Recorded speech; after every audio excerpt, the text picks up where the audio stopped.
নূরে Medina Bhuiyan হিফজুল কোরআন মাদ্রাসার আজকের এই দ্বাদশতম বার্ষিক ইসলামী মহাসম্মেলনের সম্মানিত সভাপতি জনাব ওসমান গনি ভুইয়া, সম্মানিত অতিথিবৃন্দ, ওলামায়ে কেরাম, বিভিন্ন প্রান্ত থেকে আজকের মহতি মাহফিলে যারা উপস্থিত হয়েছেন, স্বেচ্ছায় সানন্দে স্বতঃস্ফূর্তভাবে মনের আনন্দে, তাদের সকলকে আমার পক্ষ থেকে হৃদয় নিংড়ানো ভালোবাসা, শুভেচ্ছা এবং অভিনন্দন জ্ঞাপন করছি। সবটুকুন শুকরিয়া আল্লাহ তাআলার জন্য, যিনি আমাদেরকে চরম ব্যস্ত সময়ের মধ্যেও আজকের এই মাহফিলে বসার তৌফিক দান করেছেন। সেজন্য আসুন আমরা সকলে একবার অবনত চিত্তে হৃদয়ের আবেগ অনুভূতি উজাড় করে সমবেত কণ্ঠে বলি আলহামদুলিল্লাহ।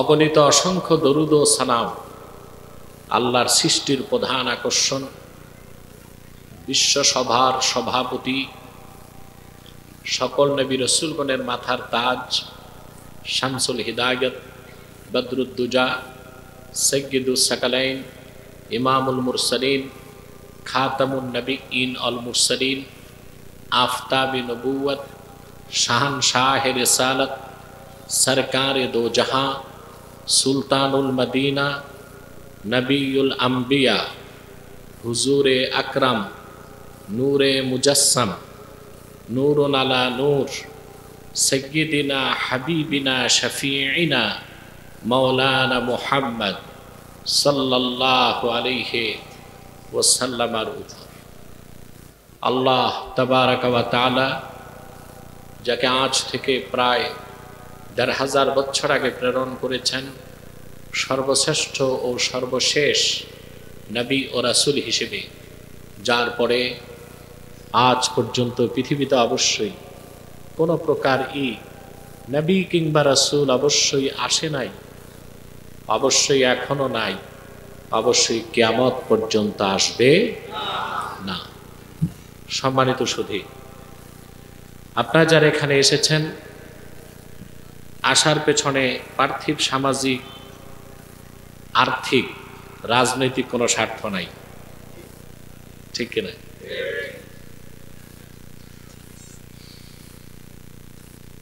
বিড়াল যেমন সব জায়গায় শুটকি খোঁজে, কিছু মানুষ সব জায়গায় রাজনীতি খোঁজে, ঠিক কিনা? রাজনীতি খুঁজতে খুঁজতে অনেক মানুষকে দেখছি পূজা মণ্ডপেও গেছে রাজনীতির জন্য। কিছুর জন্য? এটা বললাম প্রচলিত রাজনীতির কথা। আর যেটা খেলাফা, ওটা তো সবকিছুর ঊর্ধ্বে।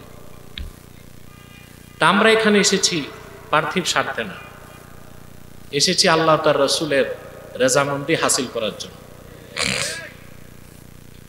আমাদের প্রত্যেককে আল্লাহ তাআলা তালিবুল ইলমের মর্যাদা দান করেছে, এতে আমরা খুশি না বেজার? আমাদের জিন্দেগির গুনাহগুলো মাফ করে দিয়েছেন। আপনারা হেঁটে এসেছেন, দেখেছেন, জমিনে পা রেখেছেন, আদতি আপনারা ফেরেশতাদের পাখার উপর পা রেখে এসেছেন। রাসূলুল্লাহ সাল্লাল্লাহু আলাইহি ওয়াসাল্লাম ইরশাদ করেছেন, ওয়া ইন্নাল মালাইকাতা লা তাদাউ আজনিহাতাহা রিদান লিতালিবিল ইলম। সুবহানাল্লাহ। আল্লাহর রহমতের ফেরেশতারা কোরআন হাদিস শিখতে যারা বের হয়, তাদের পদতলে তাদের ডানা বিছিয়ে দেয়। এরকম অভূতপূর্ব সম্মান পেয়েছেন, আলহামদুলিল্লাহ বলি। তারপরে যতক্ষণ বসে থাকবেন আপনাদের জন্য দোয়া চলতে থাকবে। ওয়াস্তাগফিরু লাহু মান ফিস সামাওয়াতি ওয়াল আরদ। আর দিন শিখতে বান্দা যখন বের হয়, যতক্ষণ ফিরে না আসে ঘরে, আকাশ ও জমিনে আল্লাহর যত সৃষ্টি আছে তার জন্য গুনাহ মাফের দোয়া করে। বিদায় লগ্নে যখন মুনাজাতে হাতটা তুলবেন, বিগত জিন্দেগীর সব গুনাহ আল্লাহ মাফ করে দিবেন। এতে আমরা খুশি আছি? বেজার শুধু শয়তান। এখন শয়তানের একটা প্রজেক্ট চলতেছে, আপনাদের ওয়াসওয়াসা দিয়ে উঠানো যায় কিনা, ঠিক কিনা? আমি জানি না শয়তান সফল হবে কিনা, তবে আপনারা নেক নিয়ত করলে শয়তান পরাজিত হবে।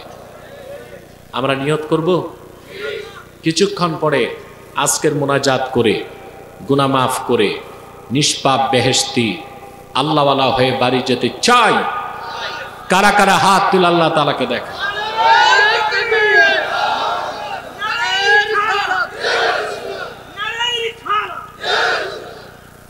আল্লাহ কবুল করুন। প্রিয় বন্ধুগণ, আমি আজকে সূরা আলে ইমরান থেকে আপনাদের সামনে তেলাওয়াত করেছি 18 নম্বর আয়াত এবং 19 নম্বর আয়াতের অংশ বিশেষ। খুব সংক্ষেপে এই অংশটুকুনকে কেন্দ্র করে নির্ভরযোগ্য মুফাসসির এবং মুহাদ্দিসগণের দৃষ্টিকোণ থেকে আপনাদের ইহকালীন কল্যাণ, পরকালীন মুক্তির লক্ষ্যে কিছু কথা আমি তুলে ধরছি। আমার সঙ্গে আপনারাও তিলাওয়াত করবেন, যেন প্রতিটি বাক্যের, প্রতিটি শব্দের, প্রতিটি অক্ষরের নূরকে আল্লাহ তাআলা আমাদের সিনায় যেন উদ্ভাসিত করে দেয়। আমরা তিলাওয়াতের মাধ্যমে আলোচনায় প্রবেশ করছি। আউযু বিল্লাহি মিনাশ শাইতানির রাজীম। বিসমিল্লাহির রাহমানির রাহিম। শাহিদাল্লাহু আন্নাহু লা ইলাহা ইল্লাহু لا إله إلا هو والملائكة وأولو العلم قائما بالقسط لا إله إلا هو العزيز الحكيم إن الدين عند الله الإسلام। আল্লাহ তাআলা বলেন, শাহিদাল্লাহু আন্নাহু লা ইলাহা ইল্লাহু, স্বয়ং আল্লাহ সাক্ষ্য দেন নিশ্চয় তিনি ছাড়া অন্য কোনো উপাস্য নাই, ইলাহ নাই, মাবুদ নাই। ওয়াল মালায়েকা, সমস্ত ফেরেশতাগণ একথা সাক্ষ্য দেয় আল্লাহ ছাড়া অন্য কোনো ইলাহ নাই। ওয়া উলুল ইলম, সকল জ্ঞানবানগণ একথা সাক্ষ্য দেয় আল্লাহ ছাড়া কোনো ইলাহ নাই। কাইমাম বিল কিসত, যিনি ইনসাফের সাথে তার সমস্ত কাজ আঞ্জাম দিয়ে থাকেন। স্টেজে উঠানামা আর চলবে না, ক্লোজ।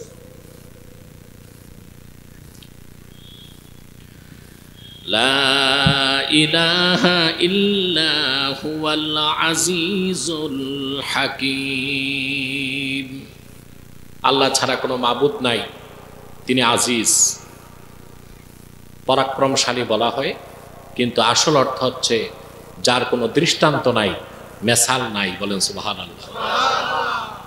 আল হাকিম মানে জুল হিকমা, যিনি প্রজ্ঞার অধিকারী, সকল জ্ঞান ও প্রজ্ঞার স্রষ্টা, তিনি হচ্ছেন আল্লাহ। ইন্নাদ-দীনা ইনদাল্লাহিল ইসলাম, আল্লাহ আরো সাক্ষ্য দেন নিশ্চয় আল্লাহর কাছে একমাত্র মনোনীত দিন হচ্ছে ইসলাম। একমাত্র মনোনীত দিন ইসলাম, এছাড়া অন্য কোনো মত, কোনো পথ, তন্ত্র, মন্ত্র, মতবাদ, আদর্শ আল্লাহর পক্ষ থেকে ওগুলোর পক্ষে কোনো স্বীকৃতি নাই। এই আয়াত কেন নাজিল হল? মুফাসসিরগণ উল্লেখ করেছেন, আমি একটা তথ্য আপনাদেরকে শোনাচ্ছি। বুখারী শরীফের প্রখ্যাত ব্যাখ্যা গ্রন্থ উমদাতুল কারি শারহু সহিহুল বুখারীতে এসেছে, শাম দেশের দুইজন ইহুদি পণ্ডিত,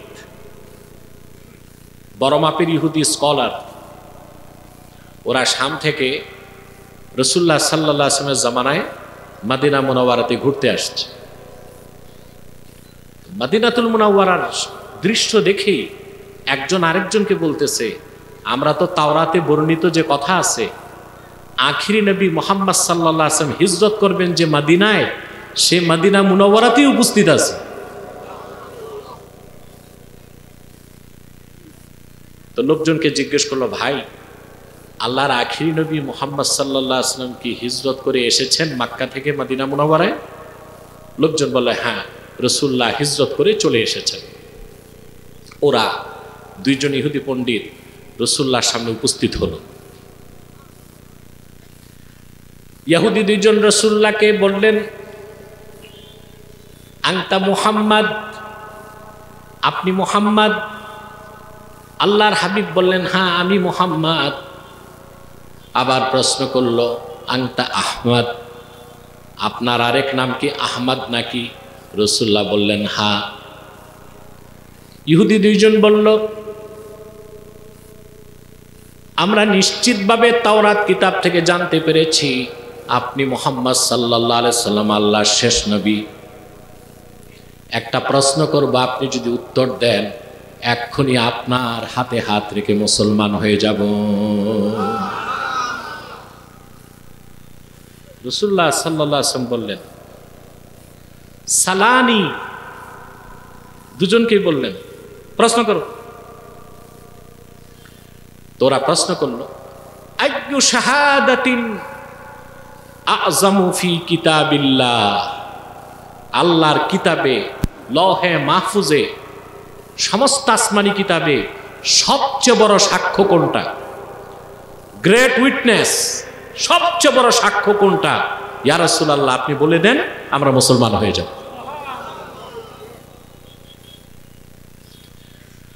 প্রশ্ন শেষ হবার সঙ্গে সঙ্গেই আল্লাহ জিবরিলকে জবাব দিয়ে পাঠিয়ে দিলেন।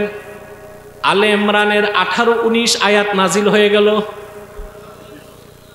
আল্লাহ উত্তর দিয়ে দিলেন, শাহিদাল্লাহু আন্নাহু লা ইলাহা ইল্লা হুয়া ওয়াল মালাইকাতু ওয়া উলুল ইলমি কাইমান বিল কিসত লা ইলাহা ইল্লা হুয়াল আজিজুল হাকীম। সবচেয়ে বড় সাক্ষ্য হচ্ছে স্বয়ং আল্লাহ সাক্ষ্য দেন, নিশ্চয়ই তিনি ছাড়া কোনো মাবুদ নাই, উপাস্য নাই। সুবহানাল্লাহ। সমস্ত জ্ঞানবানগণ, সমস্ত ফেরেশতাগণ কথা সাক্ষ্য দেয়, আল্লাহ রাব্বুল আলামিন ছাড়া কোনো ইলাহ নাই, কোনো মাবুদ নাই। আয়াত দুটো নাজিল হলো। দনজন ইহুদি আল্লাহর হাবিবকে বললেন, হাতি ইয়াদাক নুবাইউকা ইয়া রাসূলুল্লাহ সাল্লাল্লাহু আলাইহি ওয়াসাল্লাম, আয় আল্লাহর রাসূল, আর দেরি করতে পারছি না, আপনার নূরের হাতটা বাড়ায় দেন, এখনই আপনার দিনের কালেমা পড়ে আমরা মুসলমান হয়ে যেতে চাই। রাসূলুল্লাহ সাল্লাল্লাহু আলাইহি ওয়াসাল্লাম কালেমা পড়ায় দিলেন। দনজন ইহুদি পণ্ডিত মুসলমান হয়ে রাসূলুল্লাহর সাহাবীর মর্যাদা লাভ করে ফেললেন। শুধু এই দুই ইহুদি না, মদিনা মুনাওয়ারাতে, শাম দেশে, ইরাকে রাসূলুল্লাহর জামানায় যত ইহুদি ছিল সবাই ভালো করে জানতো মুহাম্মদ সাল্লাল্লাহু আলাইহি ওয়াসাল্লাম আল্লাহর শেষ নবী, জানতো। কিন্তু খুব কম সংখ্যক ইহুদির পক্ষে ঈমান আনা সম্ভব হয়েছে। আমি কয়েকটা দৃষ্টান্ত দিচ্ছি। আমাদের একজন আম্মা যান, ওনার নাম সাফিয়া। কি নাম? আমার সাথে কথা বলতে হবে। আমি আসি কি মাহফিলে না কবরস্থানে? এটা আমাকে সাপোর্ট দিতে হবে, কথা বলতে হবে। আমি আগেই আসতাম, আজকে একটু ব্যস্ততা ছিল, মেহমান চলে এসেছিল। আবার পথঘাট আপনাদের যা অবস্থা, ইসের থেকে গরিপুর থেকে যে সড়ক, গিনিস বুকে রেকর্ডে নাম আসবে। আমার মনে হয় দ্বিতীয় বিশ্বযুদ্ধে যে বোমা পড়ছে এরপর আর ঠিক হয় না, এত দুর্দশা সড়কের। বাংলাদেশের যেখানে যে এখন সড়ক খারাপ, কোথাওতে এমন সড়ক ওখানে মাছ চাষ করা যাবে।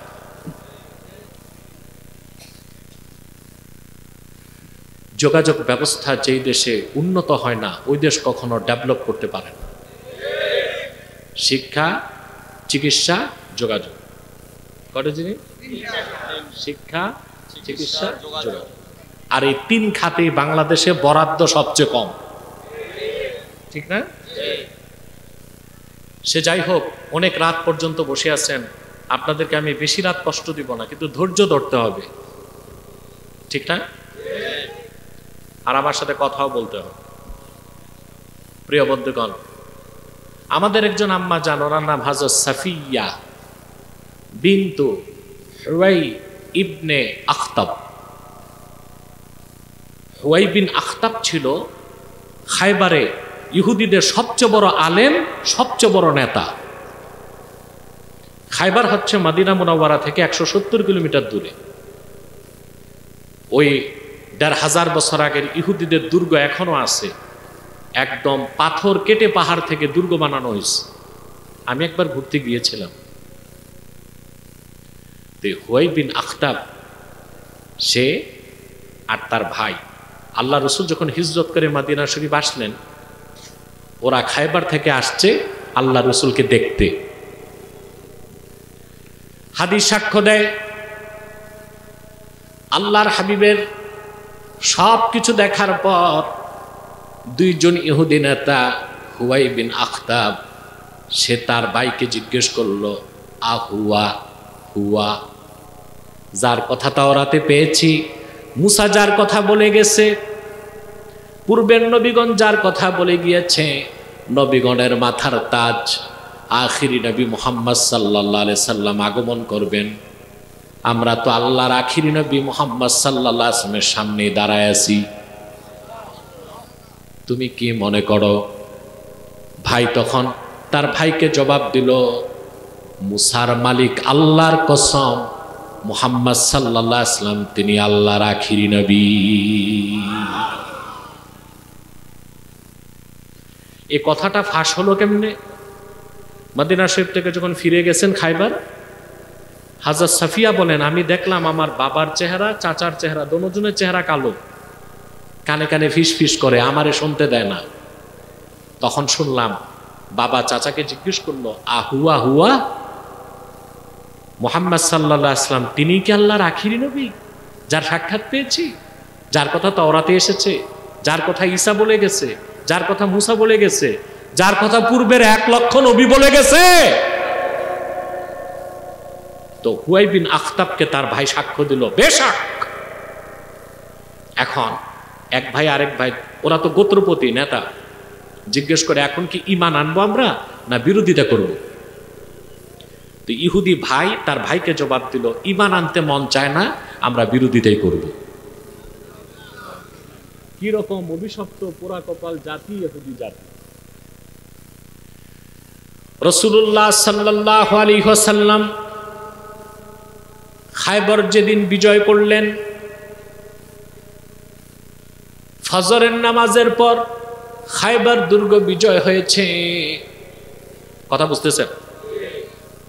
ইহুদি নেতা হুয়াই বিন আখতাব, তার ভাই, সবাই নিহত হয়েছে যুদ্ধে। হুয়াই বিন আখতাবের মেয়ে হযরত সফিয়া তখন মুসলমান হন নাই, তিনি বন্দী হয়ে গেলেন।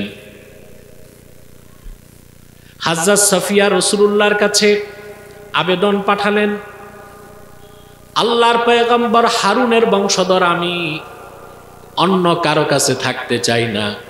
আল্লাহর হাবিব যদি আমাকে অনুমতি দেন, আমি ঈমান আনবো, ওনার কদমে থাকতে চাই। রাসূলুল্লাহ সাল্লাল্লাহু আলাইহি সাল্লাম আবেদন গ্রহণ করলেন, হযরত সাফিয়া ঈমান আনলেন, আল্লাহর হাবিব হযরত সাফিয়াকে বিবাহ করলেন, তিনি আমাদের উম্মত জননী হয়ে গেলেন। রাসূলুল্লাহর সামনে যখন আসলেন, আল্লাহর হাবিব দেখলেন হযরত সাফিয়ার গালে 5 আঙ্গুলের দাগ, কে যেন খুব জোরে তারে থাপ্পড় দিয়েছে। রাসূলুল্লাহ জিজ্ঞেস করলেন, সাফিয়া তোমার গালে এত জোরে আঘাত করছে কি? হযরত সাফিয়া কি জবাব দিয়েছে? কান পেতে শোনো মুসলমান। সাফিয়া বিনতু হুয়াই বিন আখতাব বললেন, ইয়া রাসূলুল্লাহ, ইয়া হাবিবাল্লাহ, রাতের বেলা আপনি খায়বার যখন ঘেরাও করেছেন, আমি ঘুমিয়েছিলাম। ঘুম থেকে উঠার পর আমি আমার পূর্বের স্বামীর কাছে একটা স্বপ্ন বললাম। আমি বললাম আমি ঘুমিয়েছিলাম, ঘুমে দেখলাম পূর্ণিমার চাঁদ আমার ডান কোলে চলে এসেছে। আমার ইহুদি স্বামী তখন আমাকে সজোরে চপেটাঘাত করে বলল, বুঝতে পেরেছি তুমি মুহাম্মদ সাল্লাল্লাহু আলাইহি সাল্লামের স্ত্রী হয়ে যাবা। আল্লাহু আকবার।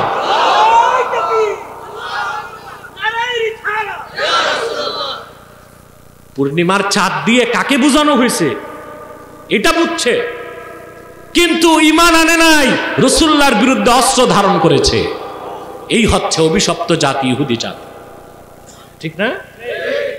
এই অভিশাপটা কেন আসছে আল্লাহ আবার বলে দিয়েছেন সামনে,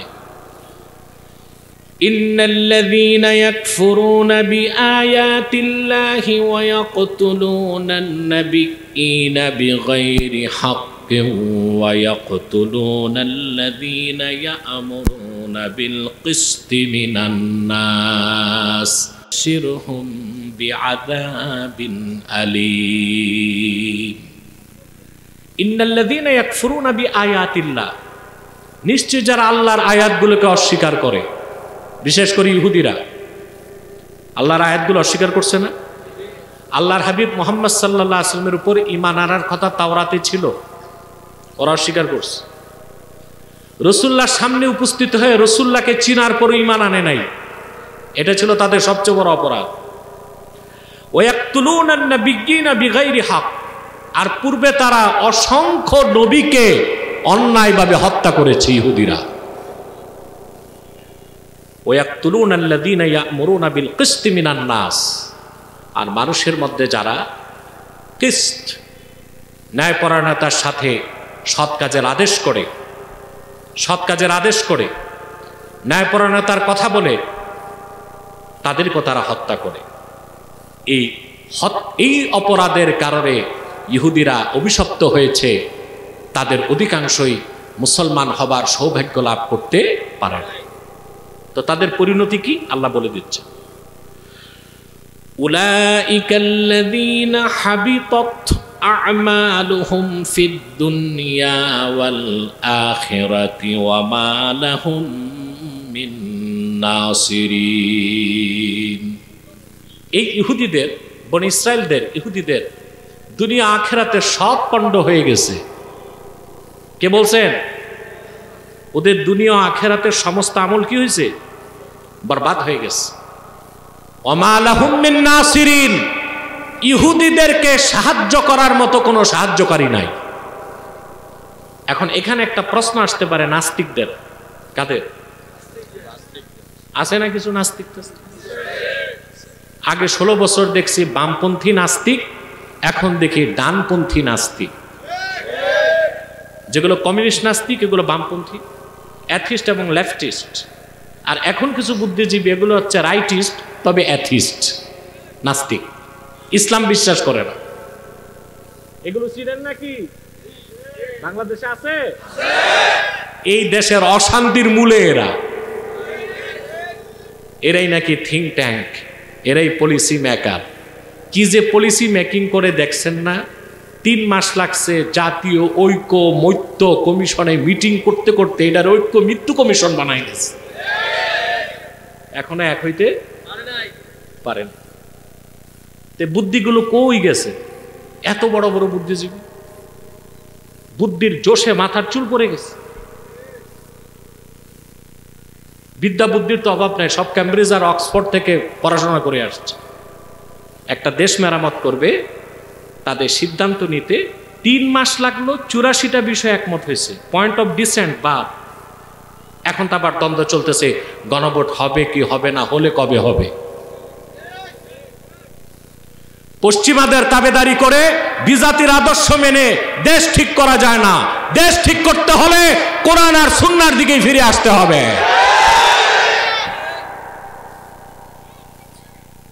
যেদিন পর্যন্ত এই কথা না বুঝবো আমরা, আমাদেরকে নিয়ে অন্যরা খেলবে।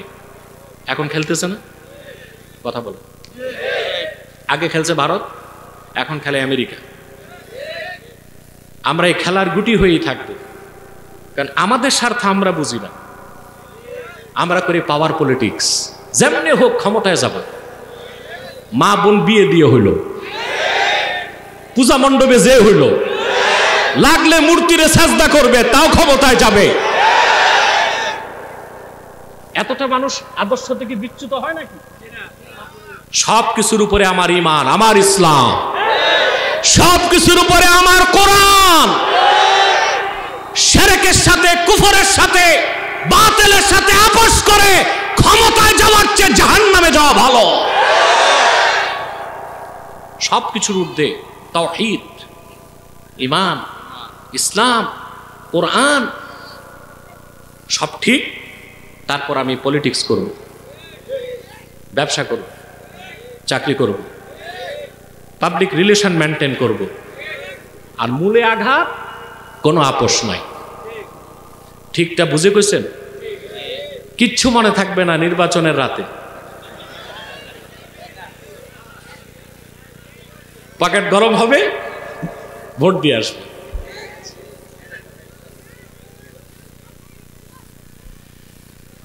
আমাদের দেশে কোরবানির ঈদের সময় হাটে গরু, ছাগল, ভেড়া বিক্রি হয়, আর নির্বাচনের সময়, নির্বাচনের রাতে ভোটার বিক্রি হয়।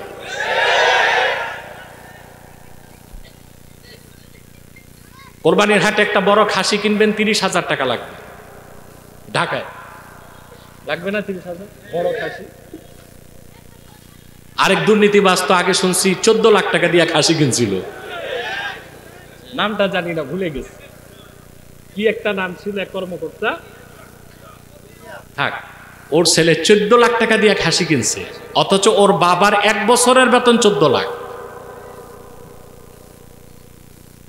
প্রিয় বন্ধুগণ, তো বলছিলাম একটা খাসি কিনতে 30,000 টাকা লাগে, কিন্তু আপনাদের মাথাগুলো কিনতে নেতাদের লাগবে 1200 টাকা, 1500 টাকা, হাইট 2000 টাকা।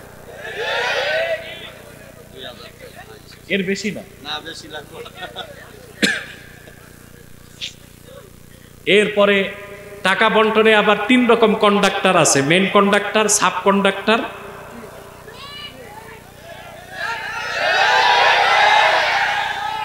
সত্তর ভাগ খায় main conductor, 20% second conductor, third conductor খাইয়া যায় হাড্ডি গুড্ডি বাসে জনগণরে দেয়। এগুলো সংস্কার করেন, এগুলো ঠিক করেন। ঐকমত্য কমিশনে তো চেরাগ নাই, ঘষবে আর দেশ ঠিক হয়ে যাবে, এরকম বিষয়টা। তাহলে সব কিছুর ঊর্ধ্বে কি? ঈমান, ইসলাম, কোরআন। এর উপরে কোনো কিছুকে প্রাধান্য দেওয়া যাবে না। বলছিলাম আল্লাহ বললেন ইহুদিদের কোনো সাহায্যকারী নাই। এখন নাস্তিকরা বলতে পারে কোথায় নাই? আমরা তো দেখি ইহুদিদের সাহায্য করতেছে আমেরিকা। প্রশ্ন আসে না? ইসরায়েলকে করতেছে কে? না, এখানে আপনাদের বুঝের ভুল। ইসরায়েল নামক রাষ্ট্রটা কেন হলো? এটা কোনো রাষ্ট্র না, এটা কোনো লিগ্যাল স্টেট না, এটা হচ্ছে টেরর স্টেট, আনলিগ্যাল স্টেট, সন্ত্রাসী রাষ্ট্র, অবৈধ রাষ্ট্র। ওদের যে সাহায্যকারী নাই, এই ইহুদিরা রাষ্ট্র হারাইছে 3000 বছর আগে। কত? 3000 বছর আগে। বখতে নাসার এক বাদশা ছিল পারস্যের, সে ছিল অগ্নি পূজারী। এই বখতে নাসার বাইতুল মুকাদ্দাস হামলা করেছিল। 7 লক্ষ ইহুদিকে হত্যা করেছিল। তাওরাত কিতাবের সবগুলো কপি আগুনে জ্বালাই দিয়েছে। আল্লাহর পয়গম্বর দানিয়াল জীবিত ছিলেন, তিনি আত্মগোপন করছেন। দ্বিতীয়বার তাদের হামলা করলো রোমান বাইজেন্টাইন, রাষ্ট্র হারালো। 3000 বছর পার হয়েছে, আজ পর্যন্ত বিশ্ব মানচিত্রে ইহুদিদের কোনো বৈধ রাষ্ট্র নাই। বাম পাশে আওয়াজ হচ্ছে বাচ্চাদের, এটা বন্ধ কর। এগুলো তো এতক্ষণ ছিল না, সাপ্লাই করছে নাকি কেউ ডিস্টার্ব করতে? দাউদকান্দি তো এটা দেখলাম, এখানে একই অবস্থা। আমার তো তাই মনে হয়, ডিস্টার্ব ক্রিয়েট করতে সাপ্লাই করে। এগুলো আপনাদের নজর রাখতে হবে। বাচ্চা তো মারাও তো যায় না, ঠিক না? প্রিয় বন্ধুগণ, শুনতেছেন কথা? আপনার একটা বাড়ি আছে 1 বিঘা, বাড়ির অর্ধেকটা এলাকার এক সন্ত্রাসী দখল করে বিল্ডিং উঠায় ফেলছে, 4 তলা। কিন্তু আপনার কিন্তু অর্ধেকটা আপনি আছেন কুড়ের ঘরে। আপনার বাড়িটা দখল করে যে 4 তলা বিল্ডিং করছে সন্ত্রাসী, আদালতের পক্ষে, পঞ্চায়েতের পক্ষে, পুলিশের, কিন্তু বাড়িটা কি তার না সে জবরদখলকারী? এই বিশ্ব মানচিত্রে ইসরায়েল নামে কোনো রাষ্ট্র নাই, যেটা আছে জবরদখলকারী। এটার মালিক ফিলিস্তিনিরা, মুসলমানেরা, আরবিরা। আজ হোক কাল হোক বিশ্ব মানচিত্র থেকে ইসরায়েল মুছে যাবে ইনশাআল্লাহ। 2 বছর যুদ্ধ করে পারছে হামাসকে দমন করতে? পরাজয় মানছে কিনা? হ্যাঁ, বিনিময়ে 70,000 মুসলমান জীবন দিয়েছে।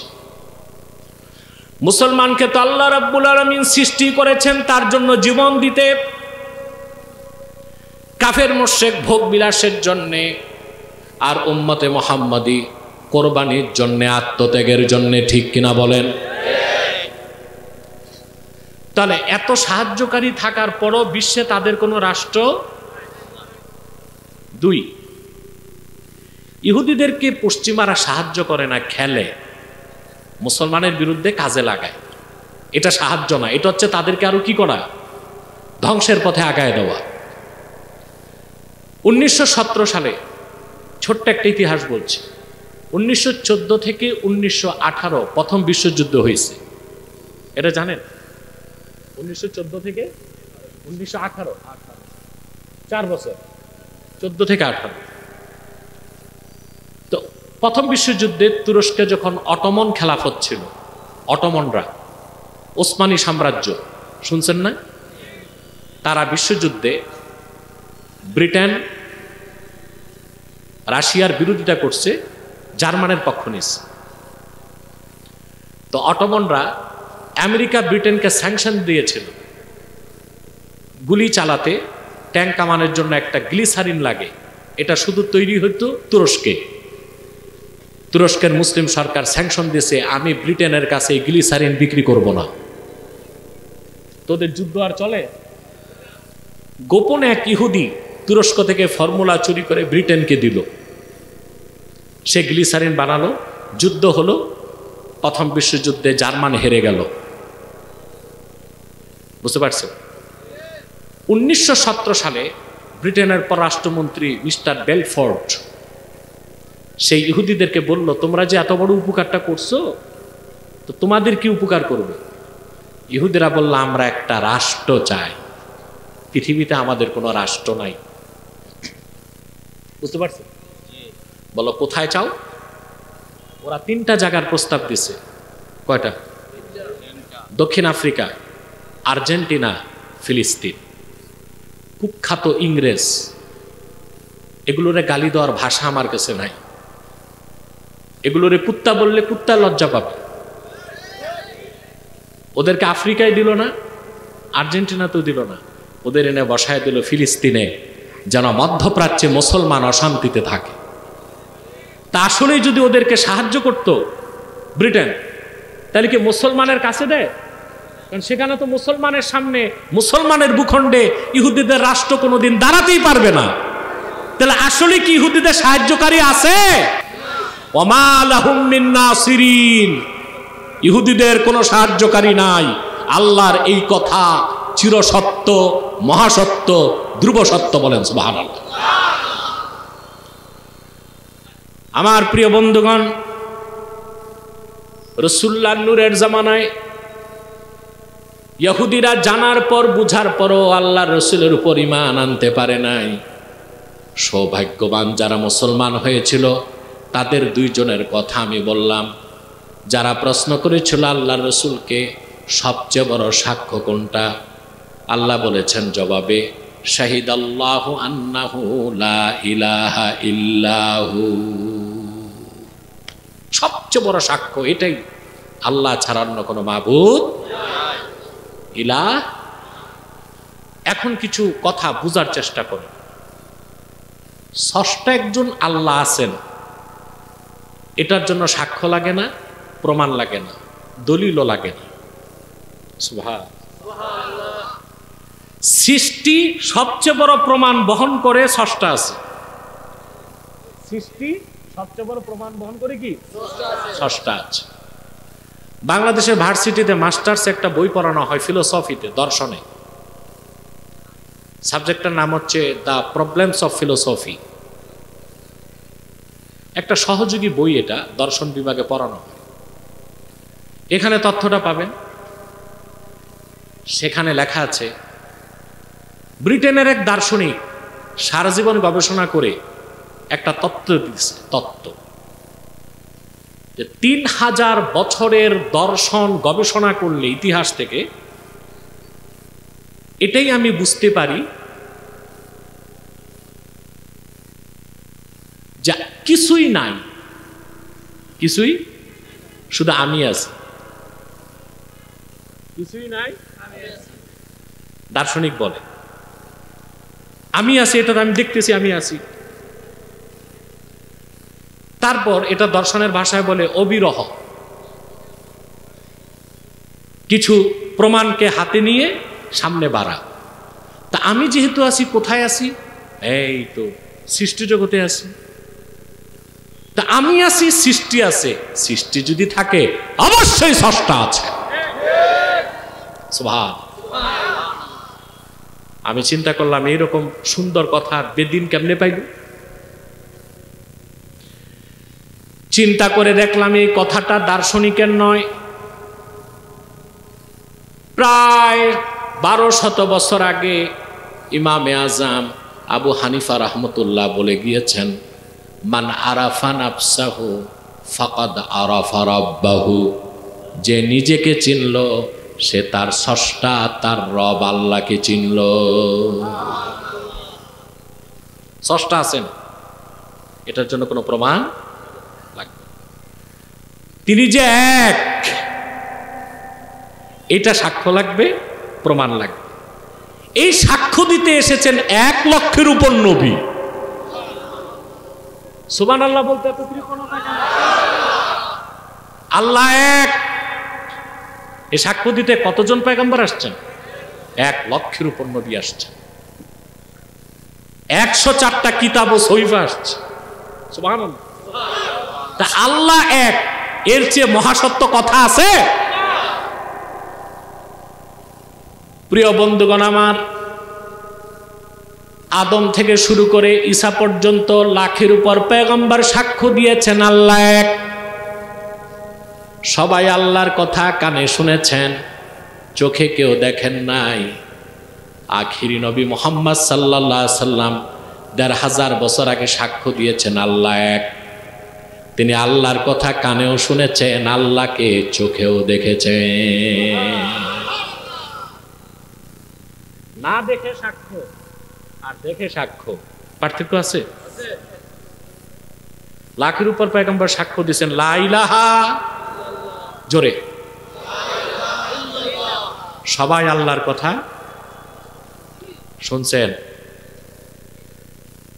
আল্লাহকে না দেখে আল্লাহর কথা শুনছেন, তারা সাক্ষ্য দিচ্ছেন। কিন্তু আমাদের প্রিয় নবী মুহাম্মদ সাল্লাল্লাহু আলাইহি সাল্লাম 1500 বছর আগে মেরাজের রাতে ধুলক বুলক ছাড়িয়ে 7 আকাশ পেরিয়ে সিদরাতুল মুনতাহার উপরে, লা মাকান ও লা জামানের উপরে, আরশুল্লাহিল আজিমে যে কপালের 2 চোখ দিয়ে আমার আল্লাহকে দেখছেন। এটা বিশ্বাস করেন? আমাদের দেশে কিছু ভণ্ড মৌলবী আছে, বাতিলপন্থী মৌলবী আছে না? বক্তা, প্রবক্তা, স্কলার, স্ক্রু ড্রাইভার, এক ফতুয়া আরেক জায়গায় ফিট করে। এটা কি স্কলারের কাজ না স্ক্রু ড্রাইভারের কাজ? এরা মেরাজের মাস আসলেই টিভি চ্যানেলে বসে দেখবেন খুব বকবক করছে, ফতুয়া দিচ্ছে। বলবে যে মুহাম্মদ সাল্লাল্লাহু আলাইহি ওয়াসাল্লাম মেরাজে গেছেন, তবে আল্লাহকে দেখেন নাই। আহলুস সুন্নাহ ওয়াল জামাতের গ্রহণযোগ্য মত, যেই মতের উপর ফতোয়া ওয়াল হাসিলু আন্নার রাজিহা আন্না মুহাম্মাদান সাল্লাল্লাহু আলাইহি ওয়াসাল্লাম রাআ রাব্বাহু লাইলাতাল মিরাজ বিআইনাই রাসিহি। আহলুস সুন্নাহ ওয়াল জামাতের সকল ইমামের গ্রহণযোগ্য মত, মুহাম্মদ সাল্লাল্লাহু আলাইহি ওয়াসাল্লাম ১৫০০ বছর আগে মেরাজের রাতে ধুলক বুলক ছাড়িয়ে সাত আকাশ পেরিয়ে আল্লাহর আরশে আজিমে যে কপালের দুই চোখ দিয়ে আল্লাহকে দেখেছেন।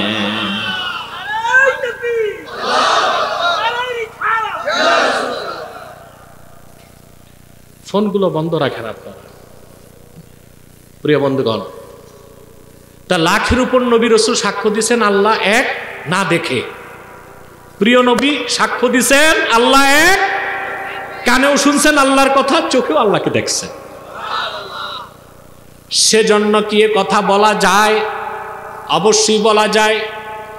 আল্লাহর তাওহীদের পক্ষে লক্ষাধিক নবীর সাক্ষ্য এক পাল্লায় দিলেও শুধু আখির নবী মুহাম্মদ সাল্লাল্লাহু আলাইহি ওয়াসাল্লামের সাক্ষ্যর ওজন বেশি হয়ে যাবে।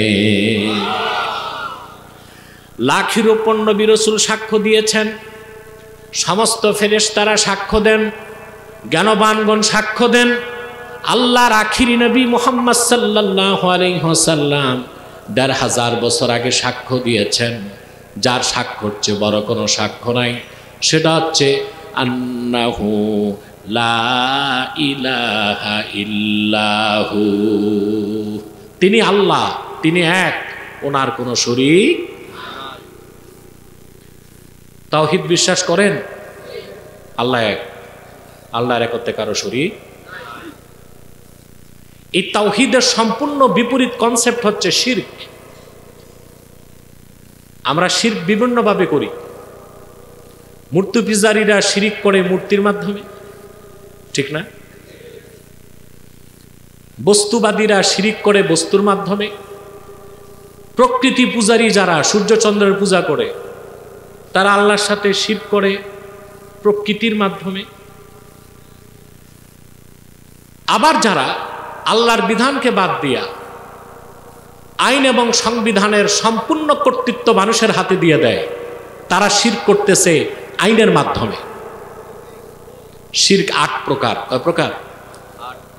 আল্লাহ এক, এটা বিশ্বাস করার অর্থ হচ্ছে তিনি খালেক, তিনি রাজেক, তিনি বিধানদাতা, তিনি আইনদাতা, তিনি হালালকারী, তিনি হারামকারী, তিনি জায়েজকারী, তিনি নাজায়েজকারী, একমাত্র ইবাদতের দাবিদার, যার জাত ও সিফাতে কারো শরীক নাই। বলেন সুবহান।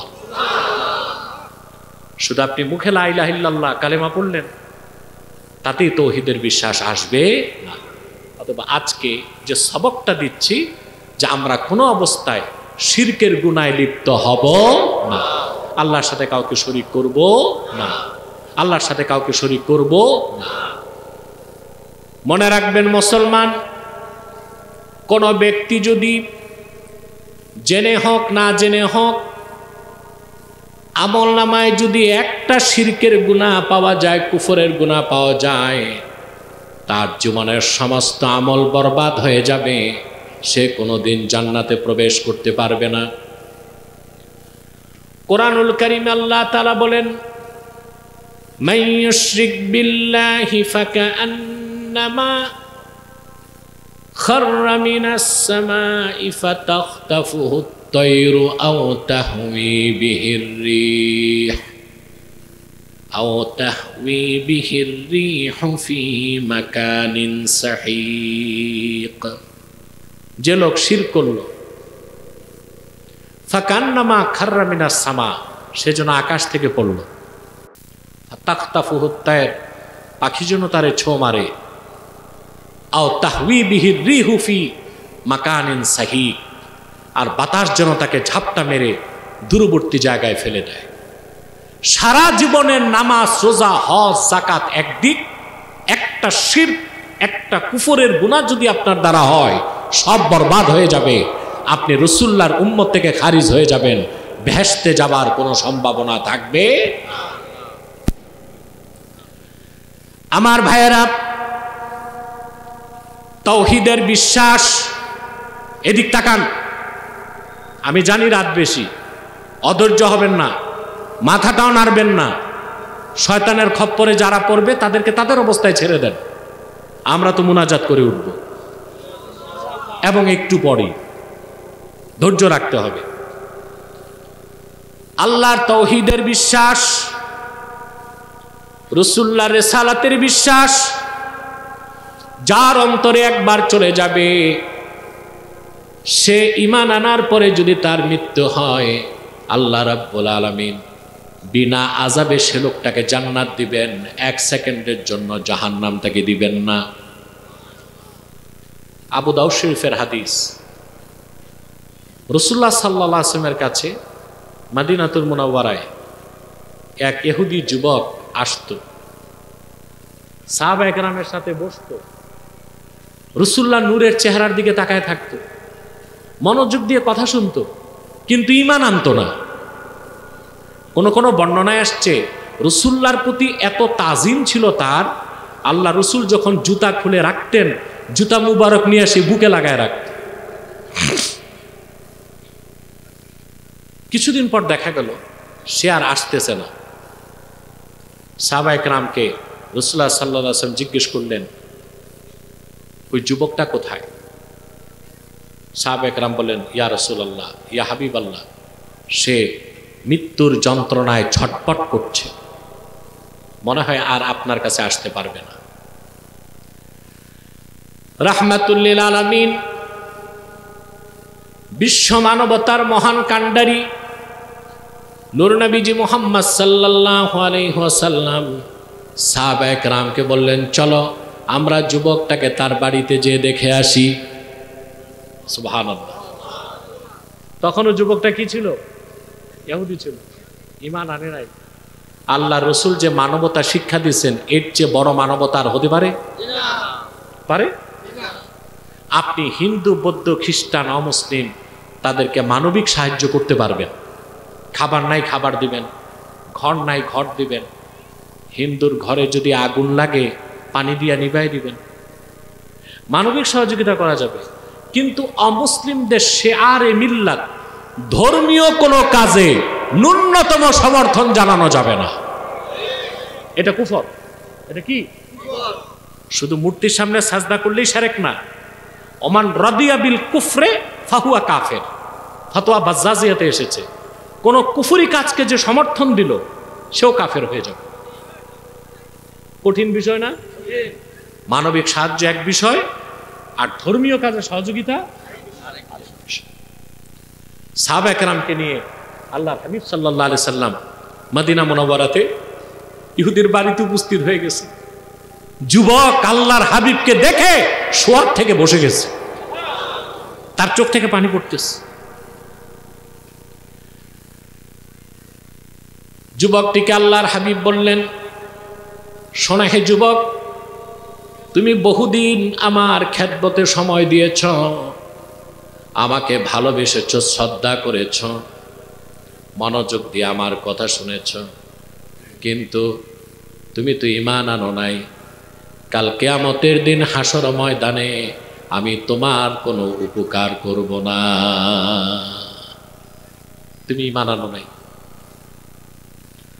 যুবকটি একবার রাসূলুল্লাহর দিকে তাকায়, আরেকবার আকাশের দিকে তাকায়, মালাকুল মউত এসে যায় কিনা, আর পাশে তার বাবা ইহুদি তার চেহারার দিকে তাকায়। কি করবে সিদ্ধান্ত নিতে পারছে না।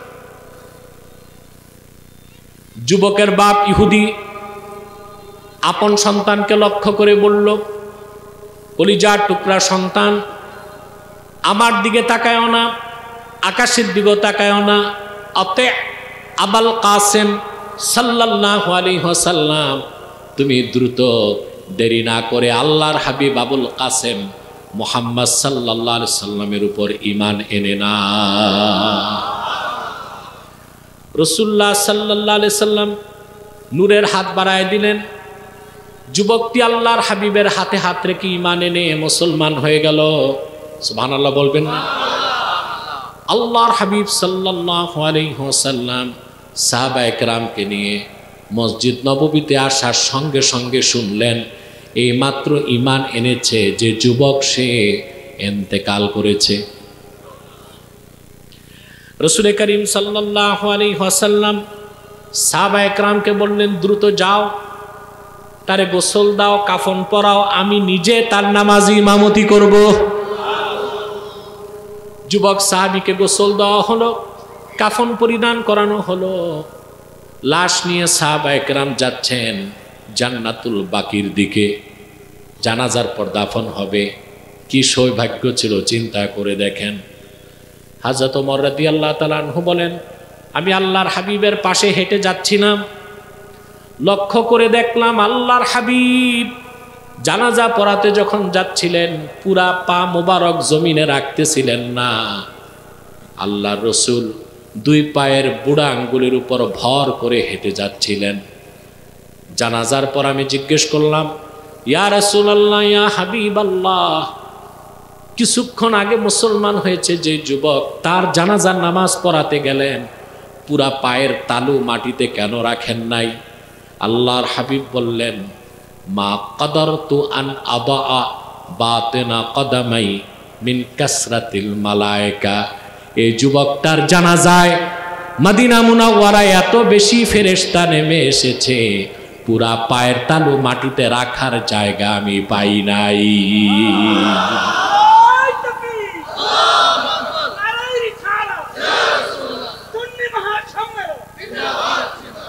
এই হাদিসের ব্যাখ্যায় মোল্লা আলী কারি লেখেন, ওই যুবকটি ঈমান আনার পরে লাম ইউসাল্লি সালাতান ওয়াহিদা ওয়ালাম ইয়াতাসাদ্দাক দিরহামা ওয়ালাম ইয়াসুম ইয়াওমা। মুসলমান হবার পর যুবকটি এক ওয়াক্ত নামাজ পড়ার টাইম পায় নাই, একটা টাকা সদকা করতে পারে নাই, একদিন রোজাও রাখতে পারে নাই, কিন্তু মৃত্যুর সাথে সাথে সে জান্নাত পেয়ে গেছে। তার কারণ ঈমান আনার পর এক ওয়াক্ত নামাজের ওয়াক্তও আসে নাই, যাকাতও ফরজ হয় নাই, রোজার মাসও ছিল না, পুরা ঈমানটা নিয়ে দুনিয়ার থেকে বিদায় নিছে। আল্লাহ তার জানাজায় বেশুমার ফেরেশতা পাঠিয়ে দিয়েছেন, বলে সুবহানাল্লাহ।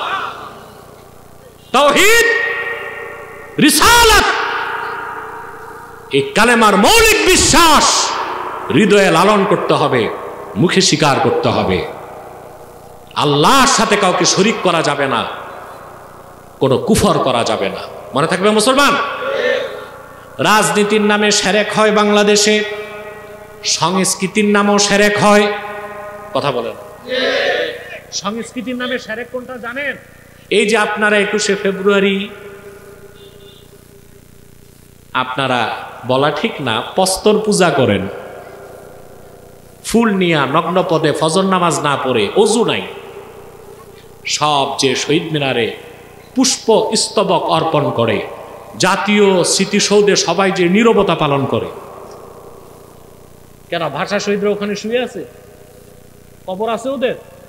আরে ওদের জন্য হাত তুলে দোয়া করেন, আত্মার মাগফিরাত কামনা করেন।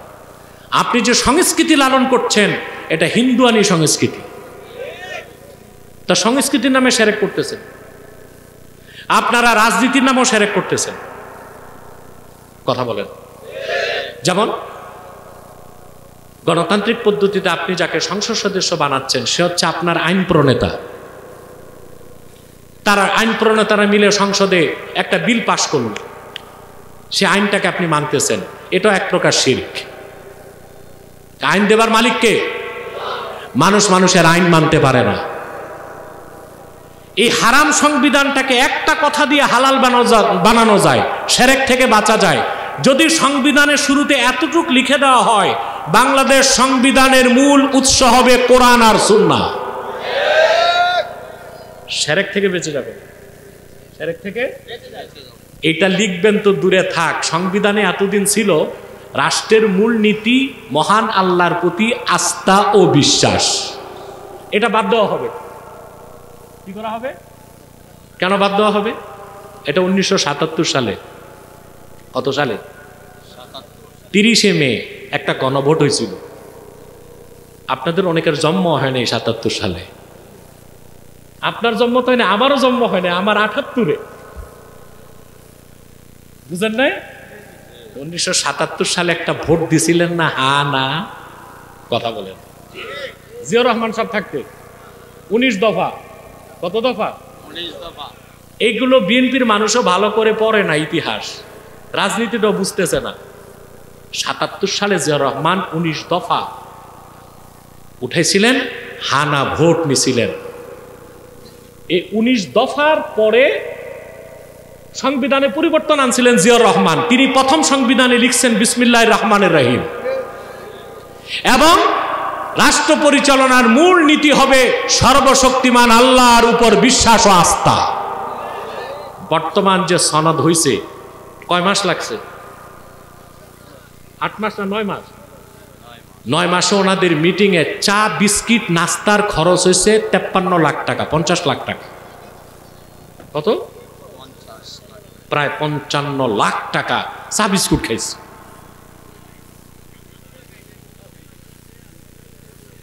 ফাইভ স্টার থেকে খাইলেও তো এইরকম বিল আসার কথা না। চা বিস্কিট খাইয়া ওনারা যে সনদ করছে, এখন সনদের পক্ষে যদি গণভোট হয়, আমি তো বিএনপিও করি না, জামাতও করি না, আমি খেলাফতে বিশ্বাসী, তা আমার সমস্যা কি? প্রশ্ন আসে না? আমার তো কোনো পলিটিক্যাল ইন্টেনশন নাই, আমার সমস্যা এক জায়গায়। আমি জামাত চিনি না, বিএনপি চিনি না, আওয়ামী লীগের আরো চিনি না। আমি দেখি দিন বিরোধী কোনো কাজ হইতে দিব না। সনদে এই কথাটা নাই। যদি গণভোটে সনদ পাশ হয়ে যায়, অবশ্যই আগামী সংসদে নির্বাচিত সরকার সংবিধান থেকে আল্লাহর প্রতি আস্থা ও বিশ্বাস কথাটা বাদ দিয়ে দিবে। এখন বলেন, সনদের পক্ষে গণভোট হা ভোট চাইতে পারি আমি? সুযোগ তো নাই। আগে সনদ হালাল করো। সনদ কি করো? হালাল করো। অতএব শিরক আপনারা রাজনীতির নামও করেন, সংস্কৃতির নামও করেন, করেন না? আমাদের সকল প্রকার শিরক থেকে মুক্ত হতে হবে। শিরক আর কুফর করব না। রাজি আছেন? আরেকটা অংশের ব্যাখ্যা করে শেষ করে দিচ্ছি। আল্লাহ পাক বলেন, ইন্নাদ-দীনা ইনদাল্লাহিল ইসলাম, নিশ্চয় আল্লাহর নিকট মনোনীত দিন ইসলাম। ইসলাম যে কি তাই তো আপনারা বুঝলেন না। না বুঝার কারণে ইসলাম সম্পর্কে আপনাদের ভুল ধারণা আছে। আপনারা মনে করেন ইসলামের অনেক ভাগ আছে, নাকি মনে করে ইসলামের ভাগ আছে, একটা সুন্নি, একটা ওয়াহাবি, একটা লামাযহাবি। না, ইসলামের কোনো ভাগ নাই। ইসলাম একটাই, মুসলমান ভাগ হইতে পারে, ইসলামের কোনো ভাগ নাই। আল্লাহর আখিরি নবী নূর নবীজি মুহাম্মদ মুস্তাফা সাল্লাল্লাহু আলাইহি ওয়াসাল্লাম আল্লাহর পক্ষ থেকে ১৫০০ বছর আগে যে জীবন বিধান এনেছেন, সেটাই ইসলাম। সেটার মূল সনদ হচ্ছে আল কোরআন। সেটার বাইরে কোনো ইসলাম নাই।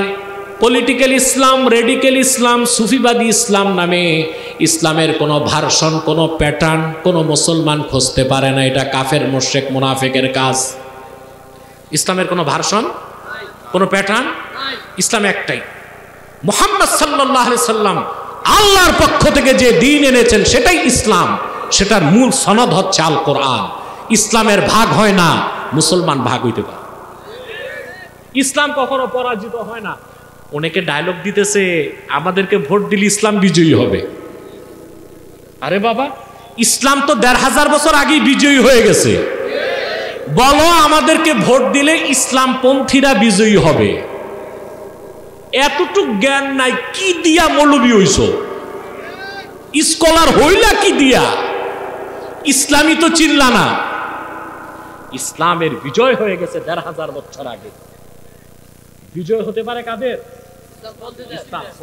এটা বলা যাবে। ইসলামের কোনো বিভক্তি নাই, ইসলামের কোনো ভার্সন নাই, ইসলামের কোনো প্যাটার্ন নাই। মানুষ যেটা বানায় ওইটার ভার্সন থাকে, মানুষ যেটা বানায় ওইটার প্যাটার্ন থাকে। আল্লাহ যেটা পাঠাইছেন এটার কোনো ভার্সন নাই, এটা একটাই। ইন্না দীনা ইনদাল্লাহ ইসলাম, আল্লাহর নিকট মনোনীত একমাত্র দিন ইসলাম। এর বাইরে কিছু আল্লাহ গ্রহণ করবেন। এখানে একটু কথা আছে। আপনারা বলতে পারেন ইসলাম ছাড়া অন্য ধর্ম যেগুলো আছে ওরাও তো ভালো কাজ শিখায় নাকি? তো ওই সব ধর্মে ভালো কাজ করলে পরকালে কি কিছুই পাওয়া যাবে না? না, পাওয়া যাবে না। কেন পাওয়া যাবে না? কারণ আল্লাহ তাআলা স্বীকৃতি দিয়েছেন শুধু ইসলাম। এখন ইসলামকে গ্রহণ করেই ভালো কাজ করতে হবে, এর বাইরে যে কোনো ভালো কাজ আল্লাহর কাছে ভালো না। আমি একটা উদাহরণ দিচ্ছি। ইনজেকশন, ক্যান্সারের ঔষধ, কেমোথেরাপি, ঠিক না? এক বোতল কেমোথেরাপির দাম কিন্তু অনেক অনেক না? 40-50 হাজার টাকা তো হবে না, আরো বেশি। জার্মান মেড কেমোথেরাপি অনেক দাম। এখন আপনি কেমোথেরাপি ইনজেকশন কিনছেন, ওখানে তারিখ লেখা আছে, আজকে কত তারিখ? 2025 11 নভেম্বর রাত 12টা পর্যন্ত মেয়াদ। 70,000 টাকার ইনজেকশনটা এই তারিখের রাত 1টায় কত দাম? 1 টাকাও।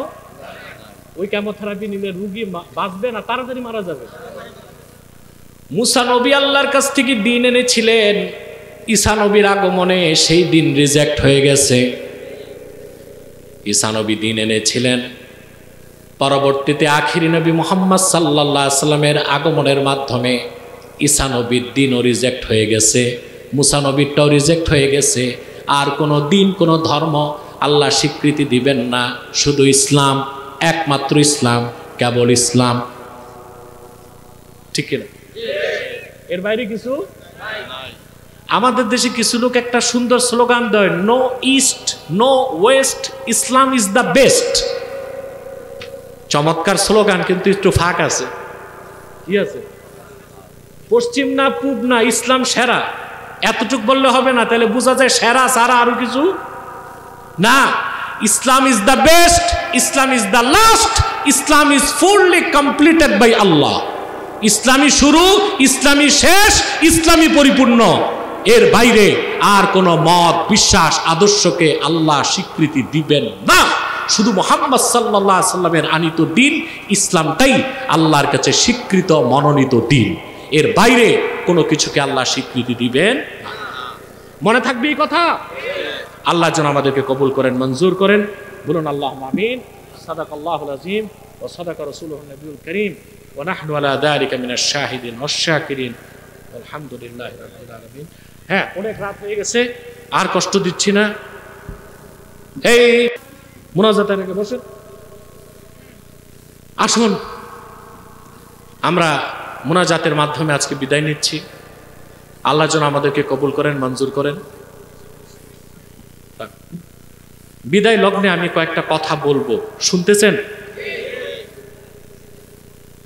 আমাদেরকে জাতি হিসেবে এক হইতে হবে। কি হইতে হবে? এখন এক হওয়ার ফর্মুলা কি, এটা কেউ বলে না। এটা কেউ বলে না। মনে করেন যত আলেম ওলামা তারা যদি বলে আমরা এক হব, আর ব্যানারটা যদি হয় রাজনীতি, এক হওয়া যাবে? এই মাঠে যে লোকগুলো আছেন, আপনারা মনে করেন নাউজুবিল্লাহ আমি যদি নির্বাচনে দাঁড়াই, যারা আপনারা আছেন তার 10 ভাগের 1 ভাগও কি আমারে ভোট দিবেন? দিবেন না তো? কথা বল, কেউ ভোট দিবে না। এটা অনেক সেলিব্রিটি মৌলবি বুঝে না। মাঠে যা লোক দেখে মনে করে সবই তো আমার। পীর সাহেব যত মুরিদ দেখে মনে করে সব আমার। ভোটের বেলায় জামানত গেছে। যা দেখেন লোক, এগুলো আমার আপনার না। স্বপ্ন দেখে পাস, রেজাল্ট হচ্ছে বাস। তার মানে এখানে যদি আমি রাজনৈতিক ইস্যুটা আনি, সব ভাগ হয়ে যাবে। জামাত একদিক, বিএনপি একদিক, আওয়ামী লীগ একদিক, এনসিপি আর একদিক, মাঠ খালি। কথা বলেন। তিনটা ইস্যুতে আমরা এক হইতে পারি, কি কওমি, কি আলিয়া, কি হেফাজত, কি খেলাফত, কি জামাত, কি বিএনপি, কি আওয়ামী লীগ, সব মুসলমান এক হইতে পারে তিনটা স্বার্থে। বলবো ইসলামের সুমহান স্বার্থ রক্ষায় আমাদের ঐক্যবদ্ধ হতে হবে। মুসলমানদের মৌলিক দাবিগুলো আদায়ে এক হইতে হবে। আমাদের দাবিগুলো আদায় হয়। 50 বছর যাবৎ এদেশের মুসলমান বলতেছে কাদিয়ানীদেরকে অমুসলিম ঘোষণা করো। কোন সরকার করছে? কারণ আমরা এক হইতে যুগের পর যুগ এদেশের মুসলমান বলতেছে মুর্তাদের শাস্তি, মৃত্যুদণ্ড চাই। কোন সরকার দাবি আদায় করছে? কি দুঃখজনক। মুসলমান, এই দেশের মালিক আমরা মুসলমান, প্রকৃত মালিক। অন্যরা বসবাস করবে, ঠিক আছে, মালিকানা আমাদেরকে আল্লাহ দিছে। আমাদের ট্যাক্স আর ভ্যাটের পয়সায় বুলেট কিনা হয়। দিনের স্বার্থে আমরা রাজপথে নামি, আমাদের ট্যাক্সের টাকায় কিনা বুলেট আমাদের বুকে নিক্ষেপ করা হয়। কারণ আমরা এক হইতে পারি না। এক হইতে পারি না। 3 নাম্বার একটা ইস্যুতে আমরা এক হইতে পারি, দেশের স্বাধীনতা রক্ষায়। দেশের স্বাধীনতা রক্ষা। আমাদের এই 3টা স্বার্থের বিরুদ্ধে কাজ করতেছে 3টি অমুসলিম সম্প্রদায়। তার মধ্যে সবচেয়ে জঘন্য হচ্ছে কুখ্যাত কাদিয়ানী সম্প্রদায়। নিঃসন্দেহে তারা কাফের এবং অমুসলিম। তাদেরকে যারা কাফের বলবে না, তারাও কাফের। কারণ তারা আল্লাহর আখিরি নবী মুহাম্মদ সাল্লাল্লাহু আলাইহি সাল্লামকে আল্লাহর শেষ নবী হিসেবে বিশ্বাস করে না। চিল্লায় বলেন নাউজুবিল্লাহ।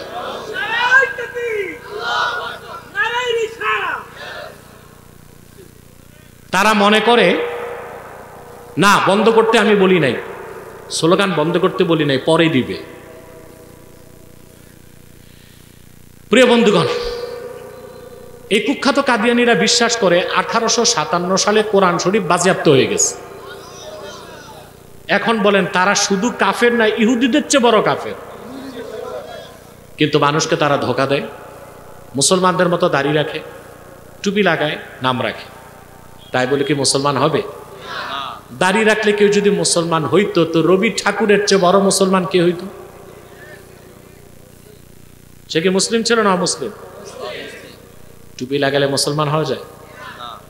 দিল্লি পার্লামেন্টে হিন্দু এমপিরাও তো টুপি লাগায়, মুসলমান হবে? নাম রাখলে মুসলমান হওয়া যায়? এক শয়তান বোতলে পেশাব করে উপরে নাম লেখছে শরবত, শরবত হবে? তদ্রুপ কাদিয়ানীরা কাফের। আব্দুল আউয়াল, আব্দুল সামাদ, মোবাশ্বের আলী, কবির চৌধুরী, শাহরিয়ার কবির, নিঝুম মজুমদার, এসব নাম রাখার দ্বারা তারা মুসলমান হতে পারে না। আমার ভাইয়েরা, আমার বন্ধুরা, আমার আল্লাহ ও নূর নবীজি আমার মুহাম্মদ সাল্লাল্লাহু আলাইহি ওয়াসাল্লামের ইসলাম ও কোরআনের হাজার হাজার হাজার বছর পরে বর্তমান ভারতের কুখ্যাত পাঞ্জাবের কুখ্যাত গুরুদাসপুরের কুখ্যাত কাদিয়ানে ইংরেজ আমলে এক শয়তান নিজের নবী দাবি করছে। সজরে বলেন নাউজুবিল্লাহ। শয়তানটার নাম রেখেছিল তার বাপ মির্জা গোলাম আহমদ কাদিয়ানি। সাবধান, তাকে গোলাম আহমদ বলা যাবে না, কারণ গোলাম আহমদ অর্থ আহমদ এর গোলাম। কোন কাফের কোনোদিনও গোলাম আহমদ এর গোলাম হতে পারে না। আর কাদিয়ানের কাজ্জাব ছিল শেষ দরজার কুখ্যাত কাফের। সে গোলাম আহমদ এর গোলাম ছিল না, সে ছিল কুখ্যাত শয়তানের কুখ্যাত গোলাম। কাদিয়ানের কাজ্জাব, মিথ্যানবতের দাবিদার, ইংরেজদের পা চাটা গোলাম মির্জা গোলাম শয়তান কাদিয়ানির উপর গজব এসেছে 1908 সালে। যখন গজব এসেছে, কাদিয়ানের কাজ্জাব, মিথ্যানবতের দাবিদার, ইংরেজদের পা চাটা গোলাম মির্জা গোলাম শয়তান কাদিয়ানি 1908 সালে ধ্বংস হয়ে কুখ্যাত জাহান্নামের কুখ্যাত কুকুরে পরিণত হয়েছে। তার অনুসারীরাও ধ্বংস হয়েছে। বর্তমানে কিছু কাদিয়ানি বাংলাদেশে আছে। আপনাদের অমনোযোগিতার কারণে, অসতর্কতায় বাংলাদেশে তারা 100 আস্তানা করে ফেলছে। সবচেয়ে দুঃখজনক, তারা নিজেদেরকে মুসলিম পরিচয় দেয় অথচ তারা অমুসলিম কাফের। দুঃখজনক, তারা তাদের উপাসনালয়কে মসজিদ বলে, তা কোনোদিন মসজিদ হতে পারে না। এদেশে হিন্দু বৌদ্ধ খ্রিস্টান আছে না? তাদের বিরুদ্ধে আমরা মিছিল করি যে তাদের অমুসলিম ঘোষণা দাও। ওরা কি পরিচয় আছে? অমুসলিম। ওদের উপাসনালয়কে ওরা কি বলে? মন্দির, গির্জা, প্যাগোডা। কিন্তু কাদিয়ানীরা তাদের চেয়েও বড় কাফের, কিন্তু নিজেদেরকে মুসলিম দাবি করে মানুষকে ধোঁকা দেয়। এই ধোঁকাবাজি বাংলাদেশে চলবে না। তাদের উপাসনালয় শয়তানি আস্তানা, সেটাকে মসজিদ বলা যাবে না। তারা নাম পরিবর্তন করে করে মিথ্যা পরিচয় দেয়। কখনো নিজেদের পরিচয় দেয় আহমদী জামাত, কখনো বলে আহমদিয়া জামাত, কখনো বলে আহমদী সম্প্রদায়, কখনো বলে আহমদিয়া সম্প্রদায়, কখনো বলে আহমদী মুসলিম জামাত, কখনো বলে আহমদিয়া মুসলিম জামাত। সাবধান, যত কাদিয়ানি ছিল আছে থাকবে, তারা কেউ আহমদী জামাত নয়, আহমদিয়া জামাত নয়, আহমদী সম্প্রদায় নয়, আহমদিয়া সম্প্রদায় নয়, আহমদী মুসলিম জামাত নয়, আহমদিয়া মুসলিম জামাত নয়। তারা শয়তানি জামাত, কুখ্যাত জাহান্নামের কুখ্যাত কুকুরের দল। আমাদের সকল দলের মুসলমানের একটাই দাবি, অনতি বিলম্বে স্বাধীন বাংলায় শয়তান কাদিয়ানীদেরকে রাষ্ট্রীয়ভাবে অমুসলিম ঘোষণা করতেই হবে, করতেই হবে, করতেই হবে।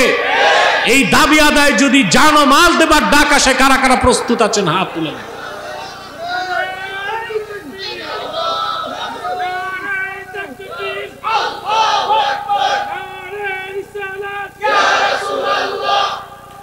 প্রিয় বন্ধুগণ, তাদেরকে অর্থনৈতিক সহযোগিতা করবেন না?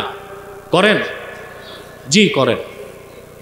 প্রাণ কোম্পানির যত জিনিস তাদের, সেজান কোম্পানির জুস তাদের, আর FL এর পণ্যগুলো তাদের, প্রথম আলো, ডেলি স্টার, ভীষণ, এগুলো তাদের। নৈতিক দায়িত্ব হিসেবে এগুলো ধরবেন না, কিনবেন না, বেচবেন না। মনে থাকবে?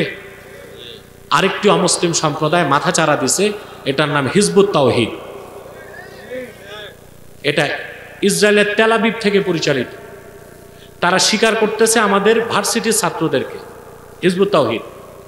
এরা প্রচার করে দাজ্জাল বলতে কিছু নাই।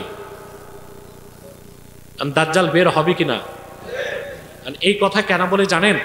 দাজ্জালকে হত্যা করতে ঈসা ইবনু মারিয়াম আকাশ থেকে নামবেন, তবে নবী পরিচয়ে না, উম্মত পরিচয়। ঈসা রুহুল্লাহ যে আকাশ থেকে নামবেন, এটা অস্বীকার করা কুফর। আর এটা তো বলতে পারে না, বলে দাজ্জালই তো নাই, তার মানে ঈসা নামার দরকার কি? এরপর তারা বলে নামাজ হচ্ছে ট্রেনিং, উজু থাকলেও হবে, উজু ছাড়াও হবে। মহিলাদের বোরখাকে বলে বাক্স। তারা বিশ্বাস করে ছেলে মেয়ে সম্মত থাকলে বিয়ে ছাড়াও ফিজিক্যাল রিলেশন হতে পারে। হানি ট্রেপের মাধ্যমে যুবকদের ধ্বংস করে দিচ্ছে। এদের ব্যাপারে সাবধান থাকবেন। আরেকটি অমুসলিম সম্প্রদায় আমাদের স্বাধীনতায় হাত দিতে চাচ্ছে, খ্রিস্টান মিশনারি। এদের একটা নতুন দল মাঠে নামছে, এদের নাম ঈসাই জামাত। এরা বলে আমরা মুসলমান, তবে আমরা ঈসার উম্মত মুসলমান। ঈসার উম্মত মুসলমান না খ্রিস্টান? গত সপ্তাহে ATN নিউজে এসেছে, দেখেছেন 100 যুবক যুবতী মুসলমান ছাত্রছাত্রী পর্যটনের নামে ঘুরাইতে নিয়ে খ্রিস্টান বানাই দিচ্ছে। একসাথে 100 যুবক যুবতী ওদেরকে নিয়ে পুকুরে গোসল করাইছে, বাইবেলে হাত রেখে খ্রিস্টান বানাইছে। এভাবে যদি খ্রিস্টান মিশনারি কাজ করতে থাকে, এক সময় দেশে খ্রিস্টান সংখ্যা বেড়ে যাবে। তখন ইন্দোনেশিয়ার পূর্ব তিমুর কিংবা সুদানের দারফুরের মতো খ্রিস্টানরা যদি স্বাধীনতার দাবি করে, তখন স্বাধীনতা বিপন্ন হবে কিনা?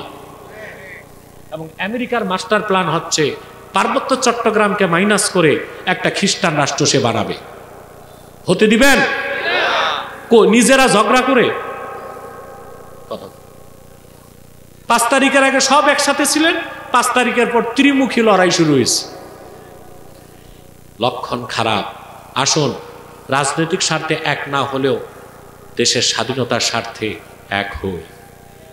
আল্লাহ আমাদের কবুল। মঞ্জুর করুন। আমি দোয়া করি সবার জন্য। ওসমান গনি ভুইয়া এই প্রতিষ্ঠানের সভাপতি, আলহামদুলিল্লাহ। বিশেষ করে আজকের মেহমান বিশিষ্ট ব্যবসায়ী আলহাজ জসিমউদ্দিন সাহেব, উনি আব্বাসী মঞ্জিল দরবার শরীফের একজন একনিষ্ঠ মুরিদ, আমার খুব কাছের। চিনেন তাকে, জগৎপুর ইউনিয়নের সাবেক চেয়ারম্যান মজিদপুর। তো এখানে আসার ব্যাপারে ওসমান গনি ভুইয়া তো গেছি আমার কাছে, জসিম সাহেব খুব বেশি আমাকে উৎসাহ এবং উদ্বুদ্ধ করেছে যেন আমি আসি। পাশাপাশি আমাদের প্রিয় সংগঠন তাহরিকে খাতমে নবুওয়াত বাংলাদেশ তিতাস থানার লোকজন খুব খেটেছে মাহফিলটার জন্য। ওরা কোথায়? মাসুদ, মোহন কোথায়? আচ্ছা, আলহামদুলিল্লাহ, ওদের জন্য দোয়া করবেন। ওদের রাজনৈতিক পরিচয় ভিন্ন ভিন্ন, কিন্তু তাহরিকের ব্যানারে সবাই এক কাতারে, আলহামদুলিল্লাহ। আমরা শুধু তাদেরকেই দেখি তা না, এখন অনেকে দেখবেন আমার বিরোধিতা করে। আমি কেন পিয়ার নিয়ে কথা বলি, আমি কেন গণভোট নিয়ে কথা বলি, আমি কেন পূজা মণ্ডপে গেলে বাধা দিই। এই লোকগুলোকে 16 বছর আমরা আশ্রয় দিয়ে রাখছি। 16 বছর আমাদের সংগঠনের ব্যানারে তারা ছিল, কেস মামলা হয় নাই। বিভিন্ন পীর মাশায়েখের স্টেজে তারা বক্তব্য রাখছে, দলীয় পরিচয় তাদের বাধা হয় নাই। 5 তারিখের পর তারা আর আমাদেরকে চিনতেছে না। আমরা আল্লাহর কাছে তাদের হেদায়েত কামনা করি। আসুন, মুনাজাত করছি। কয়েকটা প্রশ্ন এসছে, আমি উত্তর দিয়ে দিব।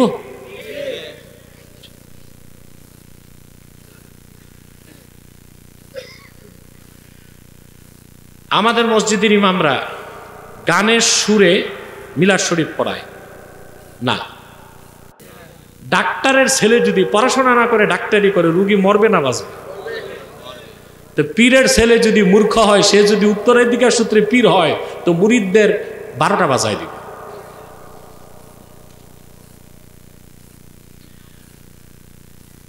হুজুর প্রশ্ন উত্তর দিয়ে যাবেন, ওহাবি ইমামের পিছনে কি নামাজ হবে? হবে না। তবে ওহাবি যে কে তাই তো চিনেন না। যারা লামাজহাবি সালাফি তারাই মূলত ওহাবি।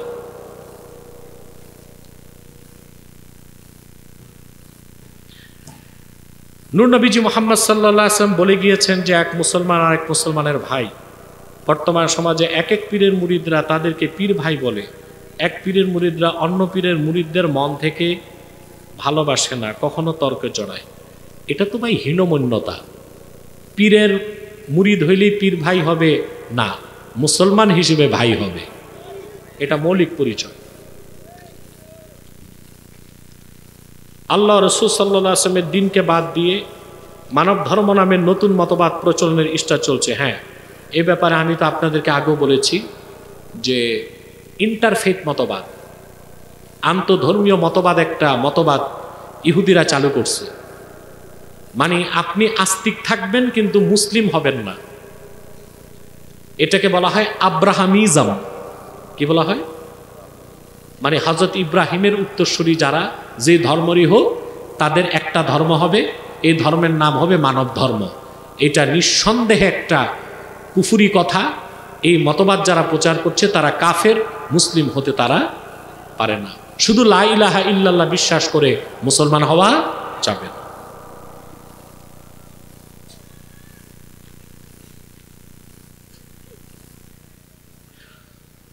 আর একটা প্রশ্ন করছি ইমাম সাহেবকে নিয়ে।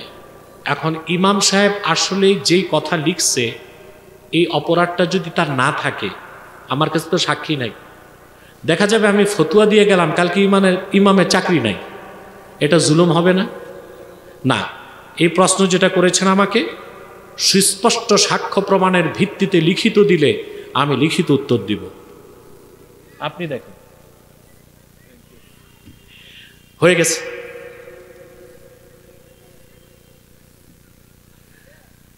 অনেকেই বক্তব্য রেখেছে। আমার স্নেহধন্য সাজিদুল বারী আসকালানি কোথায়? ওরে আপনাদের এলাকা থেকে ছোটকালে নিয়ে গেছি আমি, তখন মাটির সাথে কথা বলতো, এত ছোট। ওরে আমি যখন পড়াতাম চকলেটও কিনে দিতে হইতো।